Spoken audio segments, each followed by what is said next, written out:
Hello everyone, I'm Dr. David Perlmutter. Welcome to the Empowering Neurologist. Today we're going to talk about toxicity, and we're specifically going to focus on this book called Whole Detox by my good friend Dr. Deanna Minich. Known for many, many years, she is an internationally recognized health expert and obviously an author. She has more than 20 years experience in nutrition, in mind-body health, and in functional medicine. She holds a master's degree and a doctorate in nutrition, and she has lectured extensively throughout the world to both general populations and teaches professionals as well. She is one of the instructors for the Institute for Functional Medicine. She's also a fellow of the American College of Nutrition. She is a nutrition specialist, and she really has done a lot to raise the bar in terms of getting this information out about how important nutrition is for so many of our issues related to health. This is a terrific book, and as I mentioned, we're going to be talking about toxicity today and in some of its more obscure ramifications. So here we go. Well, this is sure a pleasure to have you on the show, Deanna, and this is a great book. We're going to be talking all about it. So I want to just jump right in if we can and just sort of clarify what this term detox and even toxicity, what does that really mean? I think it means so many things to many different people, right? I'm sure if we were to survey people, they would say anything from fasting, juicing, maybe sitting in a sauna. They might even say a very rigorous nutritional regimen. So it really means a lot of different things to different people, which is why I think that detox has a little bit of a bad reputation. It seems like there's a little bit of a charge about detox and what it means. Well, then let's take a step back. How would you, in the book, how do you define what is a toxin? Yeah, so me being a functional nutritionist for many years and actually learning from Dr. Jeffrey Bland, who I consider the father of nutritional detox, I would say that I've moved away from that whole arena of just looking at detox in a very strict nutritional sense. So the way that I define toxin is very broad. I see it as not just a toxic chemical in the environment, like something like a heavy metal, a plastic. We all hear about bisphenol-A, but it could be anything that stands in the way of our growth, anything that stands in the way of our health. So it might be a toxic thought. It might be emotional baggage. It might be a toxic relationship. It might be a dead-end job. So I really do see a full spectrum of different definitions for toxin. Now, you talk about historically that toxins have getting rid of the bad things, the bad humors, and that we've been involved in various techniques throughout medical history in terms of getting rid of things that might be damaging to our system. So how does this fall into that, what we're talking about today? That's such a good question. I really do see the whole practice of detoxification as having this historical lineage in medicine and also spiritual practices. It's almost like detox is the nexus of both medicine and spirituality, if you think about it, right? So we look back in time and we see that everything from bloodletting to leeches, removing the impurities. We look at the Native American use of sweat lodges, right? And having a more spiritual component to detox and cleansing. So definitely throughout time, salt baths and saunas, I think it's part of our human experience to want to come clean and to really have that inner reset. Out with the bad and in with the good. Yeah. So, our bodies have obviously natural detoxification pathways, mechanisms. Mm-hmm. So, what can we do right off the bat to enhance how our bodies are naturally able to detoxify what we've ingested or what we're exposed to? Well, I usually think of the 5 organs of detoxification. So the liver, which is the big hub of detox in the body. We've got the gut, which you have really brought to light to many people in terms of getting our gut healthy. We have our lungs, we have our kidneys, and our skin. The skin is the largest organ. So what can we do, all of us? I mean, gosh, there are so many different strategies for each of these different organs. There are many things that we can do nutritionally to upregulate liver pathways to help our bodies to get rid of those toxins better. Because even though we have these built-in detox strategies and mechanisms in the body, they're not all working the same for everybody. So we have genetic differences, we have epigenetic influences that perhaps make us a little bit less efficient or perhaps upregulated too much so that things How are aren't we balanced. able to, you mentioned, genetic differences that we have. How would a person be able to characterize his or her detoxification abilities, either from a functional perspective or a genetic perspective? Yeah. Well, within functional medicine, we have certain labs that a patient can go and get from their functional medicine practitioner to understand a little bit about these detoxigenomic pathways. So you can go in, and it's a one-time test. You give a blood sample, and you're able to see how your body is functioning with respect to these different enzyme systems. It's pretty complex, though, and I would say that just getting your lab report is not the be all and end all. There are many different pathways, and the lab report gives you one particular circuit into these pathways, but really there are many different ways to look at detox. So that's one, but I think it's a very useful one. Now, we have these pathways, and you've mentioned that there are various nutritional things that we can do to enhance the ability of these pathways to get rid of things that threaten our health, toxins. What sort of lifestyle choices actually threaten our body's ability to detox? Mm, great question. One of the biggest ones is smoking. Smoking, any type of air pollution.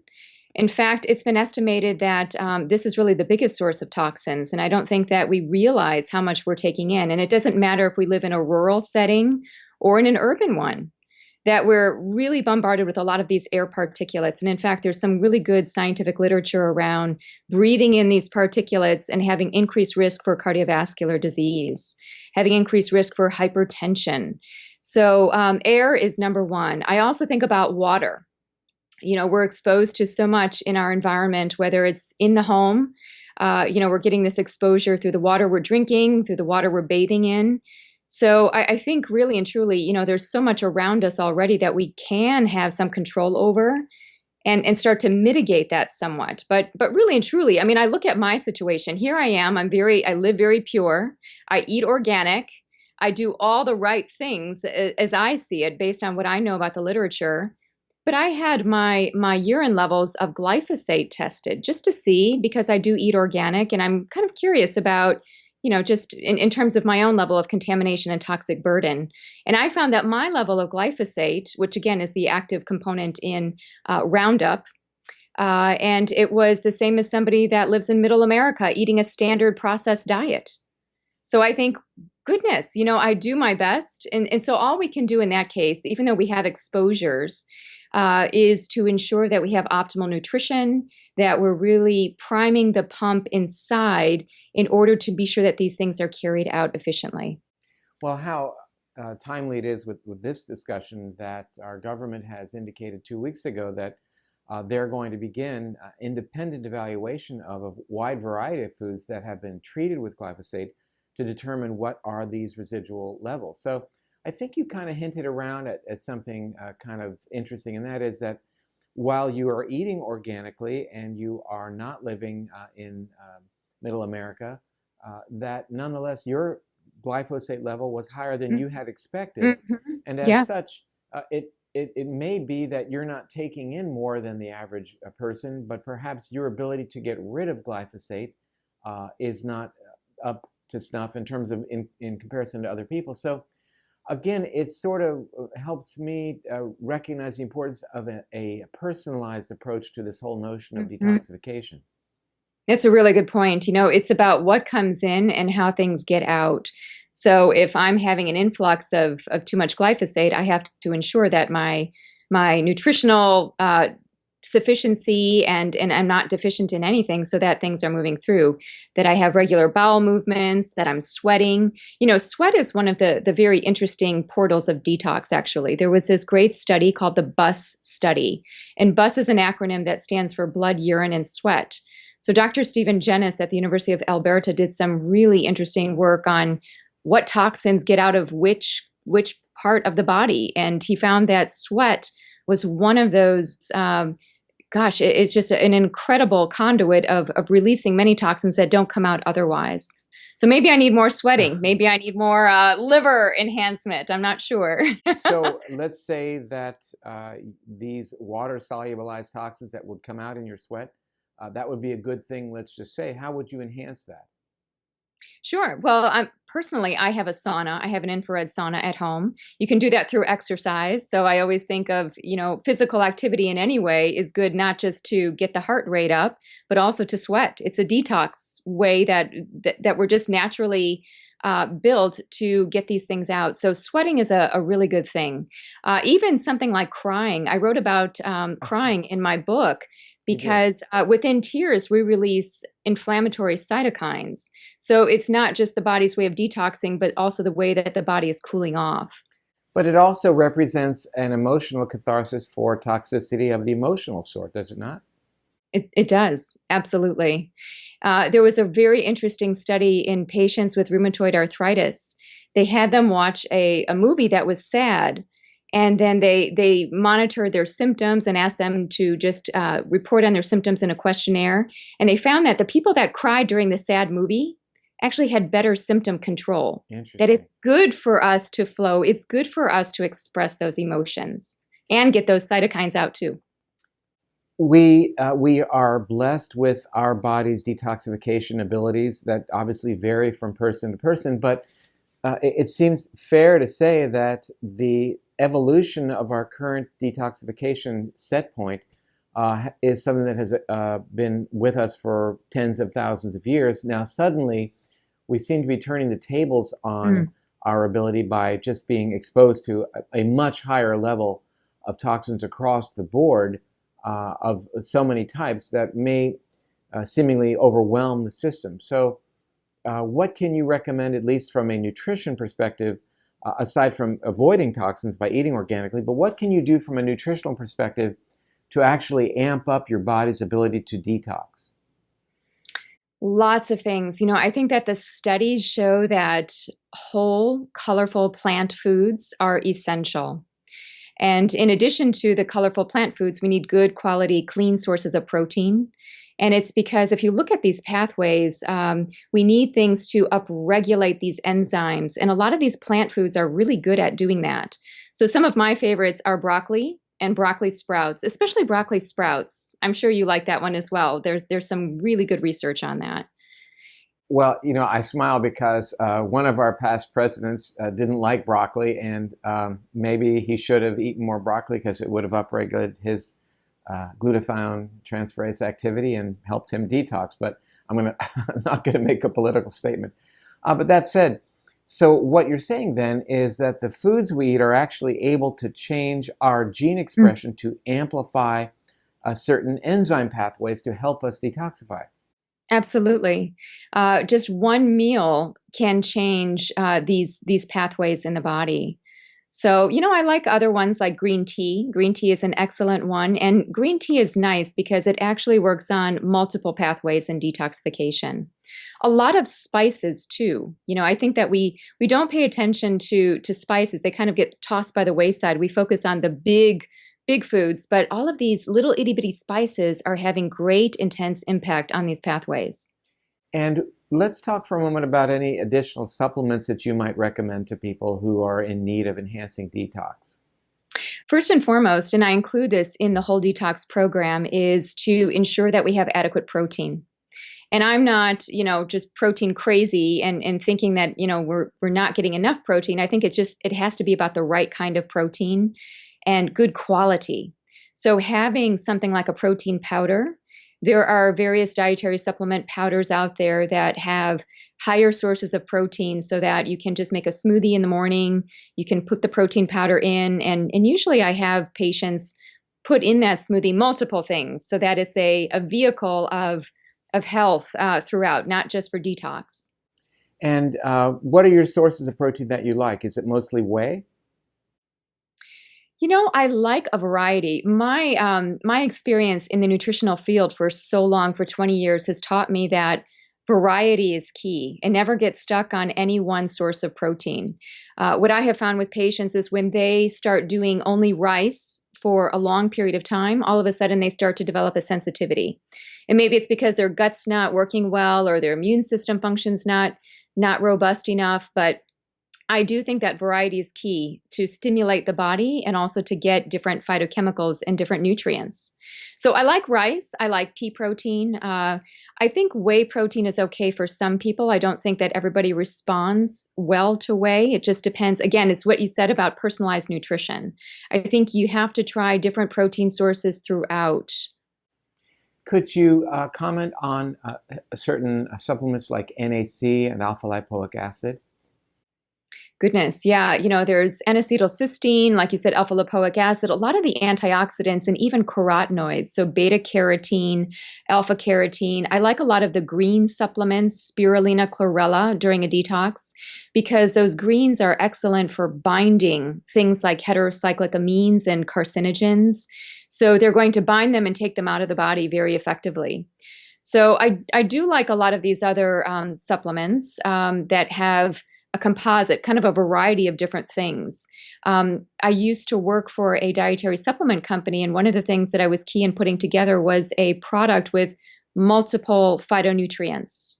Small amounts, this is back to Dr. Bruce Ames's theory of the triage theory, right? So Right. it's not that we need large amounts of any one thing. I think what's best is to have a variety of many things, to have that pleiotropic, that kind of kaleidoscopic effect of these different nutrients in the body. We're hearing a lot lately about the role of the gut bacteria, the microbiome, in terms of a variety of life-sustaining processes, but certainly detoxification is also now mentioned as it relates to the microbiome. What are your thoughts? Yeah, there have been some studies showing that the gut microbiome is responsible for neutralizing and metabolizing a lot of the toxins that we take in. So we have the exogenous or the external toxins that come into the body, and it seems like heavy metals may be metabolized or at least better excreted if we have better gut microflora. There are certain gut bacteria that are more instrumental in doing that. There are some initial studies looking at that. The other thing about the gut microbiome is that the gut itself is also producing what we call endogenous toxins. So we might be getting different metabolites, different pH changes, and all of this can change our propensity to detox as well. So it's not just what's coming in from the outside, it's what's happening on the inside with our gut microbiome. One of the things that I found really very intriguing about your book, you pick up a book about toxicity and detox, you think it's going to be talking about heavy metals and bisphenol-A and all the things that characterize our modern environment, but you actually spend some time in exploring the dangers of toxic beliefs and toxic thoughts. And I thought that was a far more integrative look at toxicity than perhaps one would expect. So why the inclusion? You know why? I think after working in the clinic for so long and seeing people on a nutritional detox, just seeing that the results were good initially, but then they would always default back to their old eating habits. So then they'd have to come in and do another detox, another cleanse, and kind of get straight with their health again. And what I found was that if I could work with them on some of their underlying beliefs, their thoughts, so, they could be sitting there with this great organic salad, but if they've got all these toxic thoughts and they've got all this stress in their body, that salad is not really having the full potential that it could in their bodies. And stress is a huge one. I call it the big hairy monster toxin because it can change everything. It can change our psychology, our physiology, our whole response. And so, especially detoxification. So that's why with the literature on mind-body medicine showing that essentially these two realms are one and the same, I don't think that we can ignore the body-mind-spirit integration. And that's why I took that approach with Whole Detox. I was really very happy to see how comprehensive the book became as you really started to open up the definition of toxicity. So what would you say if you had to characterize what the plate, the evening meal plate should look like in terms of what's on it? Yeah. I do have a formula for the 21-day program. Morning starts out with a smoothie. Lunch is a little bit more raw and a little bit more fresh. So there's a salad and something warm, like maybe soup or lean protein in some form. And then for the late evening meal, I usually have a protein source. There's protein at every meal and vegetables, cooked vegetables. So I'm following more in the Ayurvedic tradition of looking at getting the body a little bit following the body rhythm in terms of metabolism and bringing in raw foods as much as cooked foods for people that have impaired digestion or want to cool down and have a little bit less inflammation in the body. So that late evening meal is a little bit, it tends to be more cooked. Well, now that you bring it up, there were some significant Ayurvedic overtones throughout the book, and more so towards the end with the various systems and the various colors and the colors of food, etc. I thought that was really well done. Many, many years ago, as a scientist, I think a scientist is all about looking for pattern recognition. It's looking for truth. And so I started just in my own personal quest for health. I started taking yoga classes. I started looking at world religions. I started taking philosophy courses. I was a dual major and I minored in English literature. And so I just realized that there's much more to healing than just a bunch of double-blind placebo-controlled trials. And how do we complement that better? How do we have a more well-rounded approach? So I brought in a lot of my own personal training in these different traditions, my experience with yogic medicine, and I just brought that into what we know about functional medicine. And functional medicine at its core is really about that integration as well. Absolutely. So yeah, so I wanted to see that even more. And of course, I'm a color person. I'm an artist. So for me, my right brain was very satisfied by having something to hang on to as people move through the program. Well, you've done some really great work now with your new book in terms of the general population, but also in teaching healthcare providers. And looks like you and I are heading down to Sydney, Australia in a few weeks to do a little teaching. I'm excited. Yes, hundreds of people, and they're all really keen on learning more about nutrition and the gut microbiome. So it'll be fun. It's a global outreach. Let me thank you for appearing with us today. And again, in the close, I'll show you more information about this terrific book. So Deanna, thank you again, and I'm looking forward to seeing you soon. Thank you, Dr. Perlmutter. It's been a pleasure. Okay, bye-bye. Bye-bye. Well, I certainly enjoyed that interview. Dr. Minich is really a wealth of information. And again, here's her new book, Whole Detox, a terrific book. I think that you'll be able to find it obviously anywhere, and I think you'll really enjoy it. And again, as we talked about in the interview, this is an approach to toxicity far beyond the notion of chemical toxicity, looking at factors, for example, like emotion. So it's a great read. I hope you'll take a look at that. I'm Dr. David Perlmutter. Thanks for joining us.